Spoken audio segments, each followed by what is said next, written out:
नमस्कार, आर्या न्यूज देख रहे हैं आप। मैं हूं आपके साथ विपुल पांडे। वक्त हो चुका है 30 मिनट में 30 बड़ी खबरों का। नशा मुक्ति केंद्र में इलाज के दौरान अपने बड़े भाई की मौत के बाद मृतक के भाई ने नशा मुक्ति केंद्र के ऊपर गंभीर आरोप लगाकर कार्रवाई की मांग की है। सलीम का आरोप है कि उनके भाई के शरीर पर काफी गंभीर चोट के निशान नजर आ रहे हैं।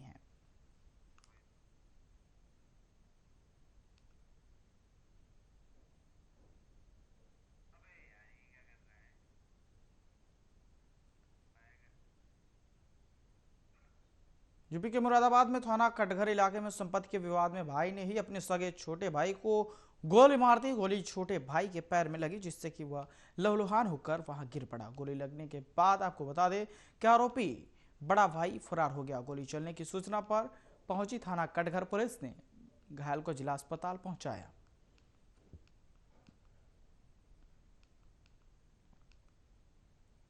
लखीमपुर खीरी में पुलिस ने अवैध हथियार फैक्ट्री का खुलासा किया है। वहीं पुलिस ने मौके से 2 लोगों को गिरफ्तार कर जेल भेजा। इसके साथ ही पुलिस ने हथियार और हथियार बनाने के उपकरण भी बरामद किए।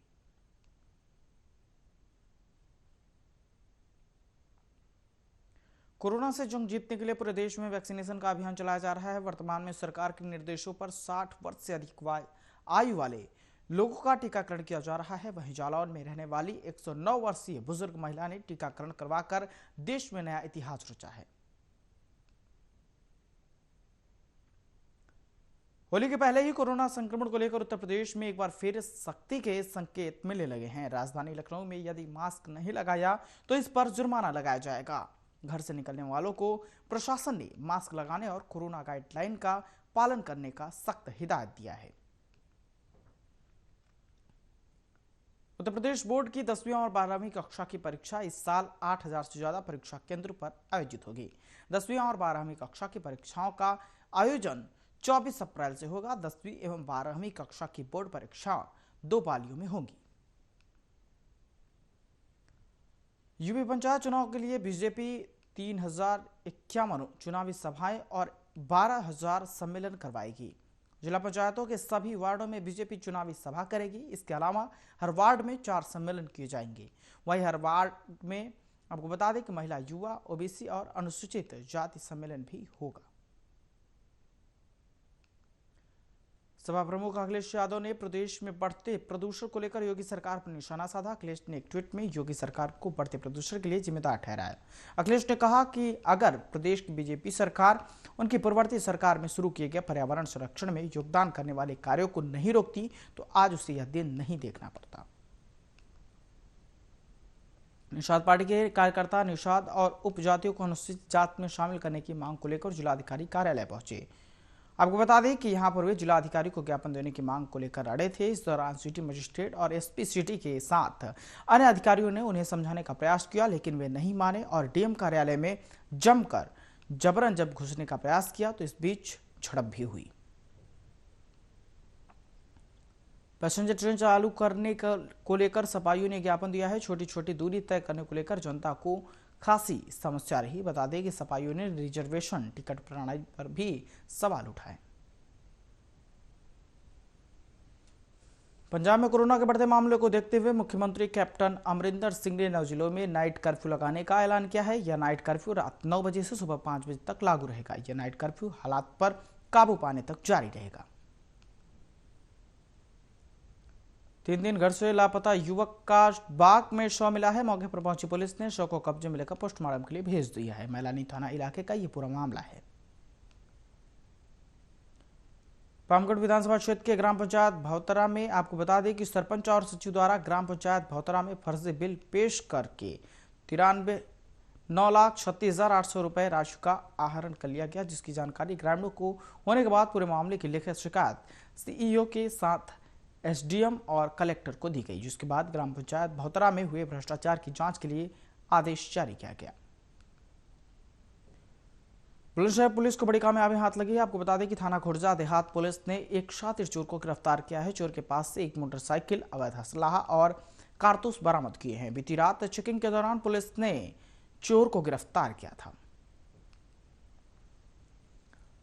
बहराइच में आज दर्जनों की संख्या में अखिल भारतीय ब्राह्मण एकता परिषद के पदाधिकारियों ने जिलाधिकारी कार्यालय पहुंचकर सिटी मजिस्ट्रेट को ज्ञापन सौंपा। उनका कहना है कि ललितपुर में विष्णु तिवारी को फर्जी तरीके से SC/ST एक्ट में फंसाया जा रहा है। बुलंदशहर में गृह क्लेश के चलते महिला ने बाथरूम में जाकर फांसी लगा ली। कई दिन से पति पत्नी में दरअसल विवाद चल रहा था और मौके पर पहुंची पुलिस ने गेट काटकर महिला को बाथरूम से बाहर निकाला और शव को कब्जे में लेकर पोस्टमार्टम के लिए भेज दिया है। वहीं पुलिस ने परिजनों को हिरासत में लेकर पूछताछ कर रही है। यूपी के मेरठ जिले में प्रतिबंधित दवाइयों की बड़ी खेप पकड़ी गई है। प्रतापपुर थाना इलाके में पर्क फार्मास्यूटिकल कंपनी पर पंजाब एनसीबी ने मेरठ पुलिस के साथ मिलकर छापेमारी की है। छापेमारी के दौरान भारी मात्रा में प्रतिबंधित गोलियां और इंजेक्शन बरामद किए गए। लखीमपुर खीरी में पुलिस की अनोखी पहल देखने को मिली है। पुलिस ने शराब बनाने वाली पकड़ी गई 2 महिलाओं के बच्चों को जागरूक कर प्रॉमिस करवाकर बच्चों ने प्रॉमिस कर कहा कि अब मां शराब नहीं बनाएंगी। वहीं प्रभारी निमगांव का कहना है कि एनजीओ और महिला संगठनों के जरिए ऐसी सभी महिलाओं को अन्य व्यवसाय की जानकारी कर जोड़ा जाएगा। प्रसपा राष्ट्रीय अध्यक्ष शिवपाल सिंह यादव 2 दिवसीय गोरखपुर दौरे पर पहुंचे। शिवपाल सिंह यादव का कार्यकर्ताओं ने जगह जगह पर जोरदार स्वागत किया। वहीं गोरखपुर नसीराबाद स्थित महानगर पार्टी कार्यालय पर प्रेस वार्ता करते हुए शिवपाल सिंह ने प्रदेश सरकार पर निशाना साधते हुए कहा कि जब से यह सरकार प्रदेश में आई है महंगाई अपनी चरम सीमा पर है। कृषि कानूनों के खिलाफ दिल्ली की सीमाओं पर किसानों का प्रदर्शन जारी। वहीं दूसरी ओर देश में कोरोना के मामले एक बार फिर बढ़ने लगे हैं। इसी बीच किसान नेता राकेश टिकैत ने मांग की है कि आंदोलन स्तर पर किसानों का टीकाकरण किया जाए। बुलंदशहर में आपको बता दें कि गृह क्लेश के चलते महिला ने बाथरूम में जाकर लगाई फांसी और कई दिन से पति पत्नी में विवाद चल रहा था। लखीमपुर खीरी में पुलिस की अनोखी पहल देखने को मिली है। पुलिस ने शराब बनाने वाली 2 महिलाओं को पकड़ा और उसके बाद उन्हें सही जानकारी दी। आपको बता दें कि नोएडा से खबर सामने आई जहां पर पद्मभूषण मूर्तिकार राम सुतार के घर से लाखों का माल उड़ाने वाले 2 चोरों को पुलिस ने गिरफ्तार कर लिया है। पुलिस ने इनके पास से लाखों रुपए की नकदी, ज्वेलरी और चोरी का सामान बरामद किया। साथ ही चोरी का खुलासा करने वाली टीम को 50,000 रुपए का इनाम देने की घोषणा की। हल्द्वानी के बाल सुधार गृह से 7 बच्चे फरार हो गए। बच्चों के साथ फरार होने की खबर से पुलिस प्रशासन में हड़कंप मच गया। सूचना के बाद मौके पर पहुंचे पुलिस अधिकारी मामले की जांच में जुट गए हैं। बताया जा रहा है कि सभी बच्चे अलग अलग अपराधों में बंद थे, जिनमें से 2 बच्चे बरामद हो गए हैं। गदरपुर सामुदायिक स्वास्थ्य केंद्र में मुख्य चिकित्सा अधिकारी डॉक्टर देवेंद्र पंचपाल द्वारा औचक निरीक्षण किया गया। इस मौके पर छोटी बड़ी कमियों को दूर करने के निर्देश देते हुए विगत फरवरी माह से चल रहे कोविड-19 की वैक्सीन के टीकाकरण को लेकर सख्त निर्देश दिए गए। इस दौरान मुख्य जिला चिकित्सा अधिकारी डॉक्टर देवेंद्र पंचपाल ने कहा कि वर्तमान में बुजुर्गों के टीकाकरण की कार्रवाई की जा रही है। उत्तराखंड की राजनीति में कांग्रेस पार्टी में 2 उत्तराखंड सरकार के 2 पूर्व अपर सचिव सचिवालय और संयुक्त सचिव विधानसभा BR टमटा एवं मतर राम ने वरिष्ठ कांग्रेसी नेता ललित आर्य के नेतृत्व में विधिवत सदस्यता ली। प्रदेश में 2022 में होने वाले विधानसभा चुनाव के लिए आम आदमी पार्टी तैयारी शुरू कर दी है। आम आदमी पार्टी जनता से जुड़े मुद्दे लगातार उठा रही है। इसी के तहत बता दें कि राज्य की बीजेपी सरकार के 4 साल पूरा होने पर आम आदमी पार्टी द्वारा काला दिवस मनाते हुए लगातार बढ़ रही महंगाई के खिलाफ सीमांत क्षेत्र खटिमा में पदयात्रा निकाली गई। लक्सर विकासखंड कार्यालय सभागार में आज लक्सर उप जिलाधिकारी शैलेंद्र सिंह नेगी के द्वारा लक्सर विकासखंड में डॉक्टरों की टीम को साथ में लेकर और लक्सर तहसील के सभी जनप्रतिनिधियों को खंड विकास कार्यालय सभागार में उपस्थित होने के लिए आमंत्रित किया गया था। आए दिन सड़कों की बदहाली की वीडियो सोशल मीडिया पर वायरल हो रहा है। वहीं मुख्यमंत्री तीरथ सिंह रावत ने रथुआ ढाब की सड़क का संज्ञान लेते हुए जिम्मेदार अधिकारियों को सस्पेंड कर दिया था। उत्तराखंड के सल्ट उपचुनाव के रूप में तीरथ सरकार की पहली परीक्षा अब काफी करीब आ गई है। चुनाव आयोग आदर्श आचार संहिता लागू कर चुका है। सल्ट में 23 मार्च को उपचुनाव के लिए नामांकन होंगे और 17 अप्रैल को मतदान होगा। बीजेपी कांग्रेस में उपचुनाव को लेकर सरगर्मी तेज हो गई है। उपचुनाव तीरथ सरकार की पहली चुनावी परीक्षा भी होगी। बीजेपी कांग्रेस में तैयारी जोरों पर है। बीजेपी द्वारा इस सीट पर पूर्व विधायक स्वर्गीय सुरेंद्र सिंह के परिजनों को टिकट दिए जाने के कयास लगाए जा रहे हैं। एक संभावना यह भी जताई जा रही है कि खुद सीएम तीरथ सिंह रावत ही सल्ट के जरिए विधानसभा का रास्ता तय करेंगे।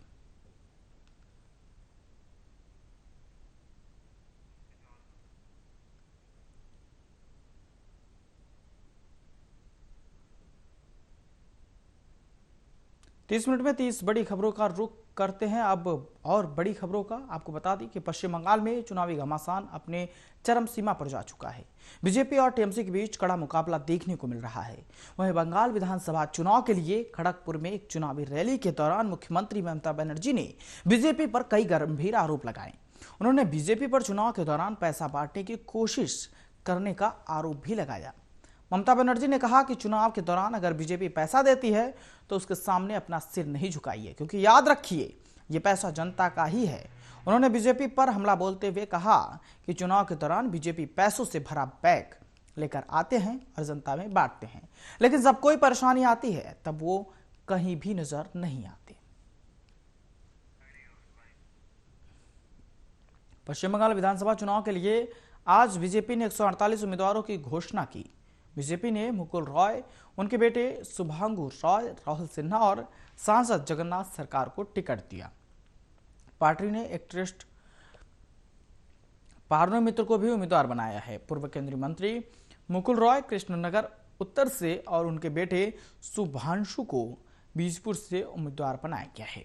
राहुल सिन्हा हावड़ा से चुनाव लड़ेंगे। बीजेपी ने सव्यसाची दत्ता को उत्तर 24 परगना के विधाननगर से, जितेंद्र तिवारी को पांडेश्वर से, अग्निमित्र पाल को आसनसोल से उम्मीदवार बनाया है। जितेंद्र तिवारी हाल ही में टीएमसी छोड़कर बीजेपी में शामिल हुए हैं। बीजेपी ने अब तक 5 सांसदों को टिकट दिया है। बीजेपी की पिछली सूची में केंद्रीय मंत्री बाबुल सुप्रियो, हुगली से सांसद लॉकेट चटर्जी, कूच बिहार से सांसद निश्चित प्रामाणिक और राज्यसभा के सांसद रहे स्वप्न दासगुप्ता का नाम था। लोकप्रिय टेलीविजन सीरियल रामायण में भगवान राम का किरदार निभाने वाले अरुण गोविल ने अब राजनीतिक पारी की शुरुआत की है। पश्चिम बंगाल विधानसभा चुनाव से पहले उन्होंने भारतीय जनता पार्टी का दामन थामा है। अरुण गोविल बंगाल चुनाव में बीजेपी के पक्ष में धुआंधार प्रचार करेंगे। ऐसा कहा जा रहा है कि गोविल बंगाल में करीब 100 सभाएं करेंगे। पश्चिम बंगाल में कुछ ही दिनों में विधानसभा चुनाव होने वाले हैं। हालांकि इससे पहले ही अभिनेता रहे अरुण गोविल भारतीय जनता पार्टी से जुड़ चुके हैं। अरुण गोविल ऐसे अभिनेता हैं जो 90 के दशक में टेलीविजन सीरियल रामायण से फेमस हुए थे।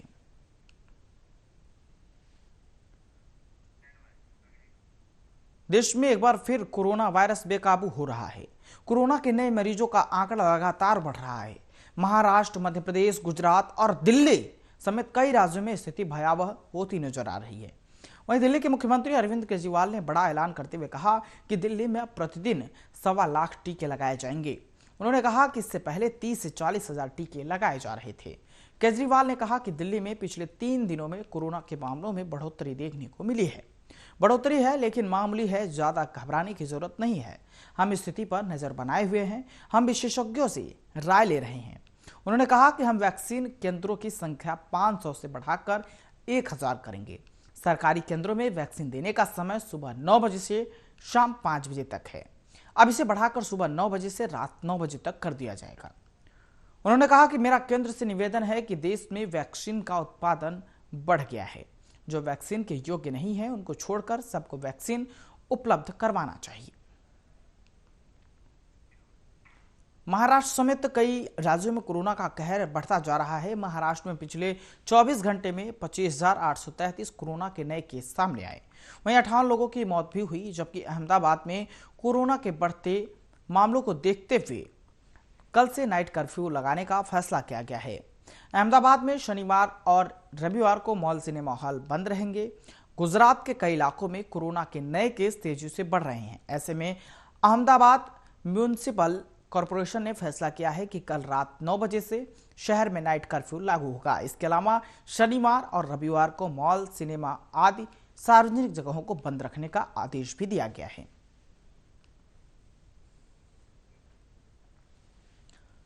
11वें ज्योतिर्लिंग केदारनाथ के कपाट 2 महीने बाद 17 मई को देश विदेश के भक्तों के लिए खोल दिए जाएंगे।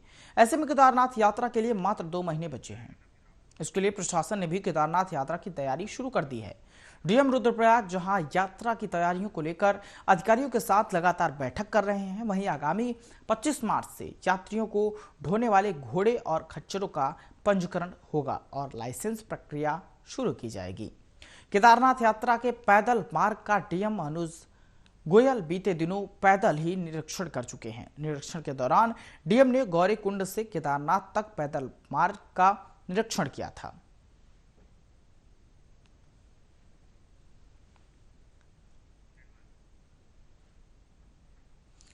आईपीएस के अधिकारी एमए गणपति ने आज ब्लैक कैट आतंकवाद निरोधक दल एनएसजी ने नए प्रमुख का पदभार संभाल लिया। उत्तराखंड के पूर्व पुलिस महानिदेशक गणपति को आईटीबीपी के प्रमुख एसएस देसवाल ने पारंपरिक छड़ी सौंपी। देसवाल पिछले साल अक्टूबर से अतिरिक्त प्रभारी के रूप में एनएसजी चीफ का कामकाज संभाल रहे थे। एनएसजी के महानिदेशक के रूप में 1986 संवर्ग के आईपीएस अधिकारी गणपति की नियुक्ति का आदेश नियुक्ति से संबंधित मंत्रिमंडल की समिति ने 16 मार्च को जारी किया था।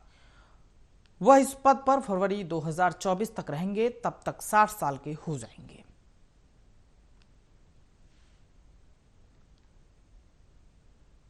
पंचायत चुनाव में किसी भी तरह की कोई कमी न रह जाए, इसके लिए राज्य निर्वाचन आयुक्त मनोज कुमार ने दिशा निर्देश दिए हैं।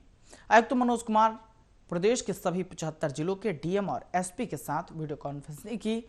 आयुक्त ने कहा कि सभी जिलाधिकारी और पुलिस वरिष्ठ पुलिस अधीक्षक का यह दायित्व होगा कि मतदान केंद्रों का वह स्वयं निरीक्षण कर आवश्यक कमियां समय से पूरी करें और अवांछनीय व्यक्तियों की गतिविधियों पर कड़ी नजर रखी जाए। उनके विरुद्ध नियमानुसार कड़ी कार्रवाई सुनिश्चित की जाए। आयोग के माध्यम से प्राप्त सभी शिकायतों का नियमानुसार निस्तारण संबंधित जनपदों के जिलाधिकारियों को आगामी 24 घंटे के अंदर कार्रवाई करके आयोग को जानकारी देनी होगी।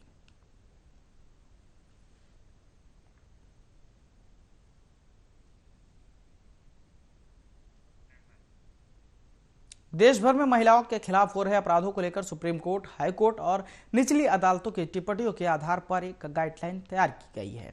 सुप्रीम कोर्ट अपने एक फैसले में महिलाओं के खिलाफ अपराध पर गाइडलाइन तय करते हुए मध्य प्रदेश के उस फैसले को खारिज कर दिया जिसमें यौन उत्पीड़न के आरोपी को पीड़िता से राखी बंधवाने की शर्त पर जमानत दी गई थी। बता दें कि हाल ही में मध्य प्रदेश की हाई कोर्ट ने छेड़छाड़ के मामले में आरोपी को जमानत देते हुए पीड़िता से राखी बंधवाने की शर्त रखी थी। इसके बाद कोर्ट के इस फैसले को 9 महिला वकीलों ने चुनौती दी। महिला वकीलों ने कहा कि यह फैसला कानून के सिद्धांतों के खिलाफ है। वहीं अटॉर्नी जनरल ने भी इस फैसले को निंदनीय बताया था। उत्तर रेलवे होली त्योहार के दौरान लोगों को सुविधाजनक यात्रा कराने के लिए 18 स्पेशल ट्रेन चलाएगा। ये ट्रेनें गाजियाबाद, हापुड़, मुरादाबाद, चंदौसी, सीतापुर, गोंडा, मनकापुर, बस्ती, गोरखपुर, सिवान, छपरा, हाजीपुर, बरौनी, खगड़िया, नौगछिया, कटिहार तथा गोलपाड़ा टाउन स्टेशनों पर आते और जाते समय ठहरेंगी। उत्तर प्रदेश के प्रयागराज में जिला न्यायालय में श्री राम मंदिर तीर्थ क्षेत्र निर्माण ट्रस्ट के वरिष्ठ सदस्य जगत गुरु वासुदेवानंद सरस्वती को बड़ी राहत मिली है। कोर्ट ने वर्ष 2005 में झूसी थाने में दर्ज मुकदमा वापस लेने की अनुमति दे दी है। बता दें कि वासुदेवानंद पर मारने, पीटने और मोबाइल छीनने का आरोप लगाते हुए एफआईआर दर्ज कराई गई थी। एफआईआर में स्वामी वासुदेवानंद सरस्वती, छोटे मिश्रा और सुरेश को आरोपी बनाया गया था।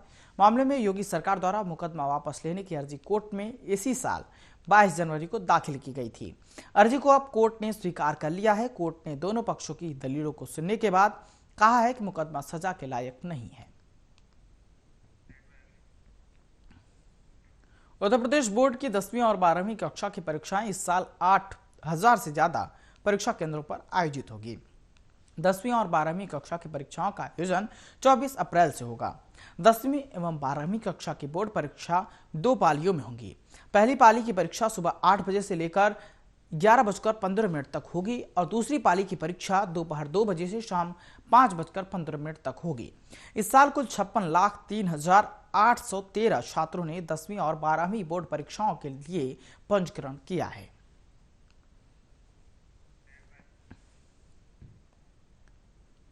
बुलंदशहर में 4 साल की बच्ची से लड़के ने रेप की वारदात को अंजाम दिया। पीड़िता के माता पिता बच्चों को घर छोड़कर खेत में काम करने गए थे। वहीं मौके पर पीड़िता के माता पिता ने आरोपी को पकड़कर पुलिस को सौंप दिया है। फिलहाल पुलिस आगे की कार्रवाई में जुट गई है।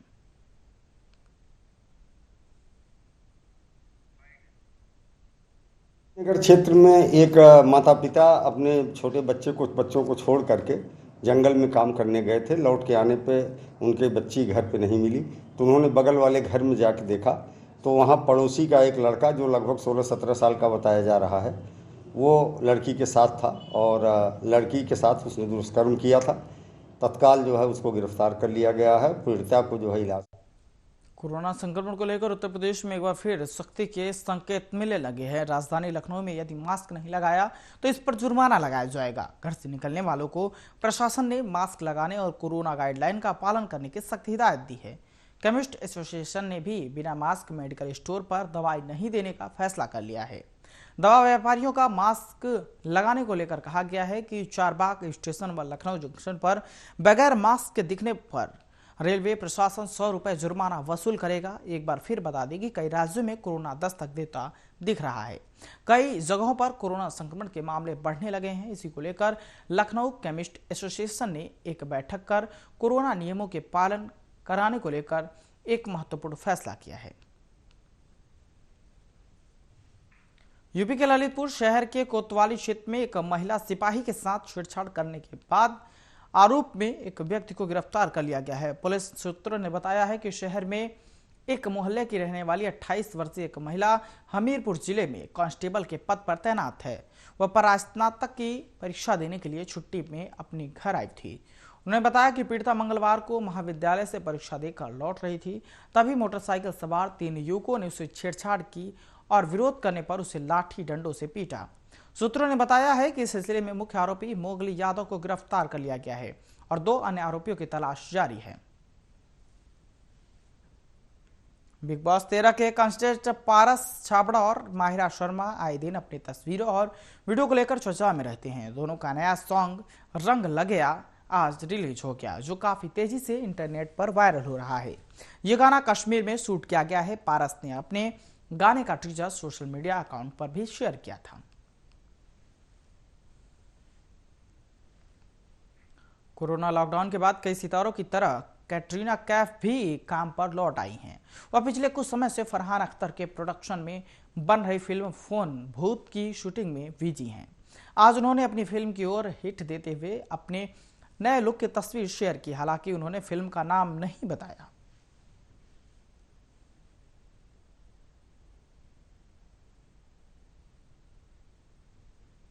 इस वक्त की खबरों में फिलहाल इतना ही। देश दुनिया की तमाम खबरों के लिए देखते रहिए आर्या न्यूज। नमस्कार।